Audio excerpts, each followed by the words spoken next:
সবজির ডাল বানাবো। এই যে দিয়ে দিচ্ছি তেজপাতা, শুকনো লঙ্কা, পাঁচফোড়ন,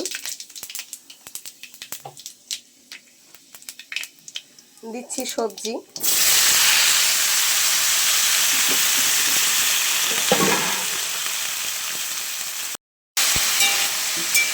এখানে নানান রকম সবজি আছে বন্ধুরা। দেখো, লাউ, পেঁপে, কুমড়ো, বকুলি, শিম, গাজর। এখানে দিয়ে দিচ্ছি এখন আমি হলুদ, কাশ্মীর মির্চি, জিরের গুঁড়ো, লঙ্কার গুঁড়ো, লবণ দিয়ে দিচ্ছি, কাঁচা লঙ্কা, টমেটো। ডালটা সেদ্ধ করে রেখেছি, আরেকটা সিটি দেব, তাই এখন আমি সবজিগুলো এখানে দিয়ে দেবো। সবজিগুলো দিয়ে দিয়েছি, এবার একটা সিটি মেরে নেব, তারপরে নামিয়ে দেব ধনেপাতা আর দেব চিনি।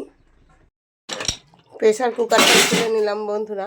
এবার কড়াইতে দেব, দিচ্ছি ধনেপাতা আর দিয়ে দিচ্ছি চিনি।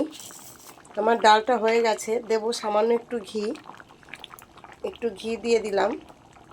এই ডালটা এরকম করে করলে এত ভালো লাগে বন্ধুরা খেতে, একবার করে দেখবেন। তাহলে রাখছি বন্ধুরা, অন্য ভিডিওতে দেখা হবে, টাটা।